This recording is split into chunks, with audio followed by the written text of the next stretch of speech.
What's up, guys? Welcome back to Simply FPL. My name is Sam, and it's time for the Gameweek 12 team reveal. So it's that time of the year where the fixtures are coming in thick and fast. We've got midweeks next week. We then got another weekend. I think we've got about 6 game weeks of fixtures before the month's up. So it's going to be action-packed this month. There's going to be so many hurdles to jump over. So let's try and enjoy it as best as we can. And hopefully by the time we get through December, we'll have risen up the ranks. So just before we jump into the team, I'm fairly sure I'm gonna do a live stream on Friday. I'm gonna probably aim for about 5 o'clock UK time. So yeah, I'm about 95% sure. So hopefully that's of interest. The last one we did, the kind of deadline stream, was really, really good. So yeah, I'll have more details on that probably closer to Friday, but that's my intention. So let's jump straight into the team reveal. So here we are.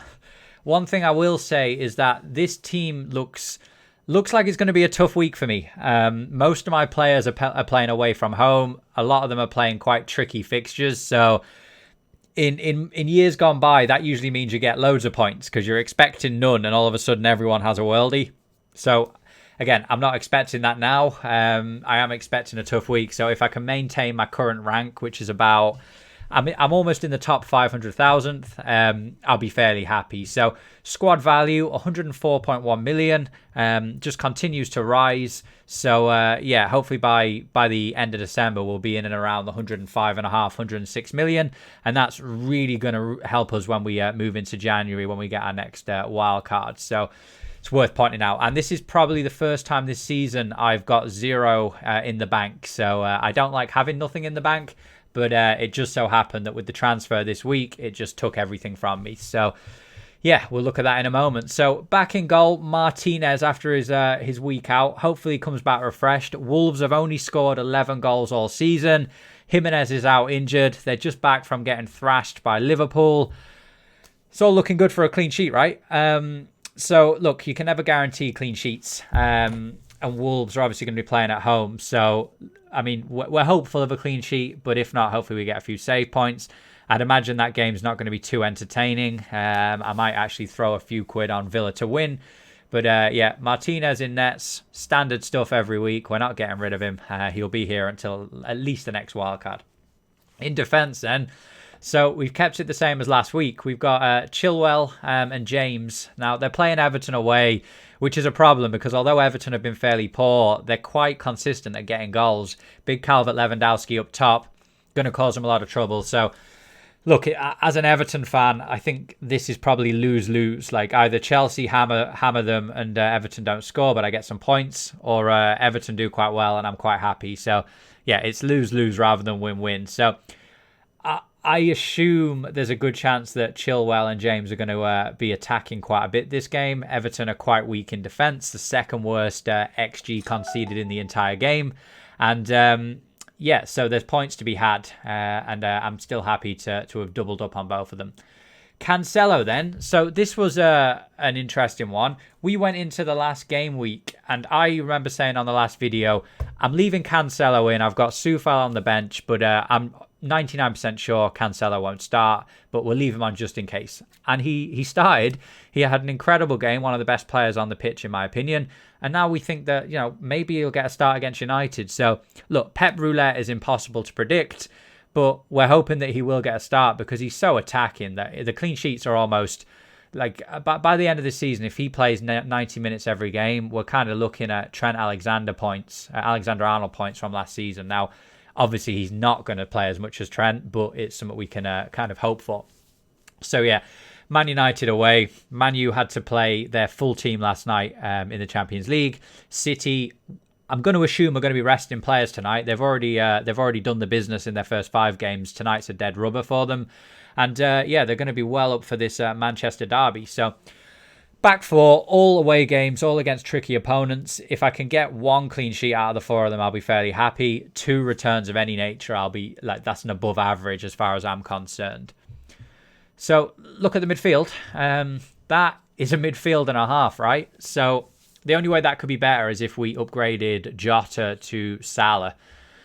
or even Grealish to Salah, because maybe Jota is still worth keeping. But yeah, straight into this. So Grealish, he's my sub this week. I've been wanting to get him since I put Barkley in about a month ago now. So he's finally made the team. He was an easy swap for James Rodriguez, who, look, I was happy enough to have him in my team this whole time, but he had to go. Like, it's just, he was getting 2 points every single week. And Grealish is obviously a world beater this season. One of the most impressive players in the league this year. I think everyone would agree. And the amount of chances he creates is phenomenal. It's up there with the big boys of De Bruyne, Salah, Son, basically the rest of my midfield. So very hopeful that he's going to get attacking returns pretty much every single week he plays. So hopefully against Wolves, a team that are just off a thrashing from Liverpool, we'll get some returns. Kevin De Bruyne, then, he's getting the captain's armband. Now, we'll talk about the captain in a bit more detail in a moment. But for now, De Bruyne against United, like the last 2 weeks, he could have had a hat-trick in both games. Very hopeful he's going to be rested tonight and be ready for the Manchester derby. I think United looks so bad defensively that I'm perfectly happy captaining him. I think it's, although they're away, I just think United, the way they're playing, they're always like so close to an absolute hammering. Like they could have lost 6 or 7 goals in last night. Could have been 4-0 after 15 minutes. So hopefully City are the ones to put them to the sword. And De Bruyne, he's the informed man with City. So yeah, fingers crossed. Son against Palace. So a lot of people are considering captaining him. Now, I'm always hopeful with Son against a team that's not one of the big guys. In fact, I'm hopeful with Son against any team this season. But the thing about Palace is Son and Kane and Tottenham in general, a lot of their goals come from counter-attacks. Like their last 2 games, all the goals have come from counter-attacks. Like you just seen there last week, they won 2-0 against Arsenal. Both goals came from Arsenal attacks. So the reason that's a worry is Crystal Palace, they're going to be set up to, it'll be like it's almost going to be a Mourinho image. Like they're going to be set up to try and let in no goals as well. So I just don't see where Son and Kane get the counter-attacks from. And that's why I'm not considering captaining him. I think if he gets a return, it'll be like maybe 1 if we're lucky. Hopefully I'm wrong, but that's the reason not to captain him. Bruno Fernandez, the Don, the big man in red, the guy that United are surely eventually going to lose because he's better than the rest of the team combined. Home to City. Like, there's not much more to say about Bruno. Last night, scored the goal, got the assist, hit the crossbar. Like, his output in numbers is phenomenal this last few weeks. Probably all season, but I've just noticed it since having him. I'm every week going to keep saying it until it, I guess, changes. But he looks like he might become a season keeper. It's not something I was considering, but this last few weeks I certainly am. And his output is just so good that how can you not have him? That's the way I'm looking at it. I think he's probably the most important player to have right now in terms of output. So City, if they don't hammer United and Fernandez doesn't get a sniff and it's an even game, we could see Fernandez getting a couple of returns. He's a player that could get a couple of returns every game. So not enough to captain him, I'm afraid. I think City looked too good the last 2 games to consider captaining against them, but more than happy to have him in the team. Finally, Jota. I was considering captaining Jota up until probably yesterday. I thought Jota could be nailed on for captaincy. I thought, look, he's being rotated by Klopp. He's not been dropped twice in a row since he got his first minutes 3 months ago. And surely he's going to get a start because Klopp's now rested. Salah had his rest. Then Mane had his rest. Now Jota's had his rest. I'd assume Firmino's going to get his rest this week and Jota might be playing up top. So that's my reason to potentially captain him. Problem is, that's just my logic. Like, I don't know Klopp. Klopp could have a completely different plan. So I'm not willing to put the captain's armband on him and then him come on for 5 minutes and just get me 2 points. I think De Bruyne's the safe bet there in this team. If you've got Salah, Salah's the obvious captain, but I don't have Salah. So, yeah, it was kind of a toss-up between De Bruyne, Jota, and maybe my strikers, who we'll talk about in a moment. So a lot of people are already talking about getting rid of Jota, like upgrading him, like we have to get rid of him. It's been 1 game week, lads. Like, we need to calm down a bit and look at it in perspective.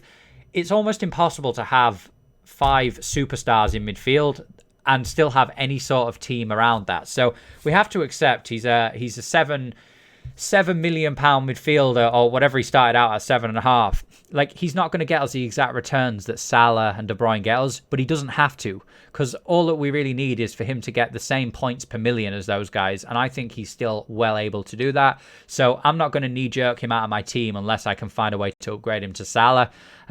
He's there for now. Going to have to just accept that he's going to get a few sub-appearances even every other game, and we'll reassess it in a few weeks' time. For now, perfectly happy to have him in the team, albeit without the captaincy, unless City tonight change my mind. Finally, the big dogs, the lads, Calvert Lewandowski, the German-born player himself, Chelsea at home. So one of the toughest fixtures he can get. But we're not afraid of fixtures with Calvert Lewin because we just know he's going to score every week. So, look, it's going to affect my my 2 clean sheets at the back. But every game, I just think I'm going to keep Calvert Lewin medium to long term. I don't think I'm willing to lose 0.5 million in value to get rid of him to then want him back in a few weeks' time. I think he's set to get 25 goals this season. He's already on 10 or 11. He spends every game just sat in the 6-yard box, which means he just gets chances. And when the chances fall to him, he's 2 yards out, so he's going to put a lot of them away. So, look, he only needs a couple of chances to get a decent haul. And, yeah, we're happy enough to have him, although we're not even considering, obviously, captaining him. Jamie Vardy and his party. He got a goal last week, albeit in the last minute. I'm not going to captain him against Brighton, even though it seems like the obvious one on paper. Brighton's XG conceded is quite good. It's third or fourth best, I believe. Sorry, I think it might be second best behind Chelsea. Either way, you don't want to be captaining players against Brighton, hoping for hat-tricks and stuff like that. So Leicester are not exactly in form at the moment. I don't think they're playing particularly well. Jamie Vardy's... his chances are drying up, so we're going to be getting rid of him probably the week after next, maybe even next week, but it's not going to be enough to captain him. So that's the team. On the bench, we've got Soufal, who's going to play, so at least, look, this is going to be one of the first... Like, we had a sub last week in Soufal, but last week we didn't think Cancelo would play. At least we've got a sub this week that we're fairly confident will play. So those are the 11 lads. I'm happy with the team on paper. Some tough fixtures, but yeah, let's rock and roll with Game Week 12. And that's that. So yeah, just a real quick video really about the Game Week team reveal. Yeah, not much more to say. We will be back, as I said, on Friday with the live stream. 5 p.m. UK time is what I think I'm going to do. We'll bang it in for an hour. We'll chat about the team selection and also potential transfers. There was a bit of buzz last week, so yeah, looking forward to doing that again.